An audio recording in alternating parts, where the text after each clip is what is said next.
श्री केदारनाथ धाम यात्रा अवधि में हेलीकॉप्टर टिकटों के नाम पर होने वाली कालाबाजारी और रेटिंग से संबंधित शिकायतों पर प्रभावी कार्रवाई करते हुए रुद्रप्रयाग पुलिस ने 2 अभियुक्तों वासुदेव कालगा पुत्र स्वर्गीय प्रहलाद राम कालगा निवासी कंस मर्दानी मार्ग श्रीनगर गढ़वाल जिला पौड़ी एवं अमित नौटियाल पुत्र हर्षवर्धन नौटियाल निवासी श्रीकोट गंगनाली जिला पौड़ी गढ़वाल को गिरफ्तार किया। बताते चले कि पुलिस अधीक्षक रुद्रप्रयाग अक्षय प्रहलाद कौंडे ने जनपद के सभी थाना प्रभारियों को हेलीकॉप्टर टिकट के नाम पर साइबर ठगी व 2 कालाबाजारी करने वालों पर पैनी नजर रखने के आवश्यक दिशा निर्देश दिए।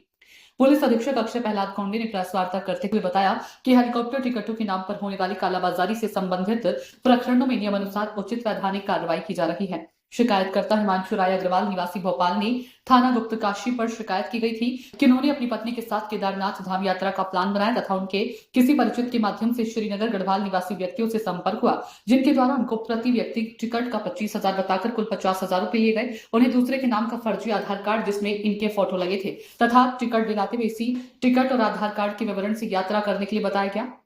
शिकायतकर्ता के साथ हुई कालाबाजारी, बेईमानी, जालसाजी संबंधी तथ्यों के आधार पर 18 मई 2025 को थाना गुप्तकाशी में विभिन्न धाराओं में भारतीय न्याय संहिता के तहत अभियोग पंजीकृत कर विवेचना शुरू की गई। जनपद पुलिस द्वारा सुरागरसी, पतारसी, सर्विलांस इत्यादि के द्वारा अभियुक्तों को गिरफ्तार कर न्यायालय के समक्ष पेश किया गया है। साथ ही अन्य हेलीकॉप्टर टिकटों की कालाबाजारी संबंधी अभियोग में विवेचना जारी है। जल्दी अन्य अभियुक्तों की भी गिरफ्तारी की जाएगी। ये केदारनाथ धाम में जो हेली सर्विस चलती है, इसको लेके जो हेली टिकट है, जिसमें 2 प्रकार के मुख्यतः फ्रॉड होते हैं। एक साइबर फ्रॉड से होता है जो साइबर ठग द्वारा किया जाता है, और एक ब्लैक मार्केटिंग के थ्रू टिकट जाता है। अगर बात करूँ तो पिछले साल हमें लगभग 650 कंप्लेंट मिली थी।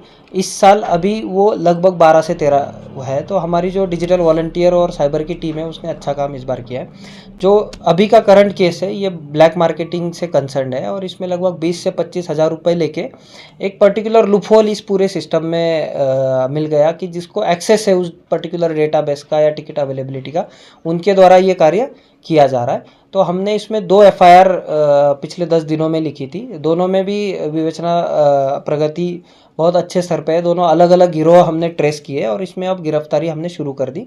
और उसी का सक्सेस के तौर पे जिस पर्टिकुलर बंदे द्वारा 50,000 रुपये 2 टिकट्स के लिए लिए गए थे, उनकी हमारे द्वारा आज गिरफ्तारी की गई। और ये इसमें अलग अलग SOP सामने आ रही है, अलग अलग कंप्लेंट सामने आ रही है। जैसे इस केस में इन्होंने टिकट्स किसी नाम पे बुक करके फिर जब भी आपको कोई रिक्वेस्ट आती है तो उनके फर्जी आधार कार्ड वगैरह बना के पूर्व में दिए निकाले हुए टिकट के नाम पे नए गेस्ट को भेजने का या नए यात्री को भेजने का प्रयास किया गया, और इसमें ये कैप्चर हुए। क्या तो इसमें लगभग दोनों केस में हम लोगों ने हर कोई अपने अपने लेवल पे कुछ कमीशन रख के आगे टिकट पास करा है। तो इसमें 8 से 9 लोग ट्रेस हुए, और जिस तरीके से पैटर्न इसमें आ रहा है, टिकट की तारीख हो, टिकट का टाइम हो, या फिर जिस तरह हमारी विवेचना चल रही है, कहीं ना कहीं मैं ये कहूँगा कि इस डेटाबेस को, कैंसलेशन के डेटाबेस को या नए टिकट्स के डेटाबेस को जिसको एक्सेस है उसके द्वारा उसकी संलिप्तता इसमें है, और इस संबंध में हमें एविडेंस भी मिला है।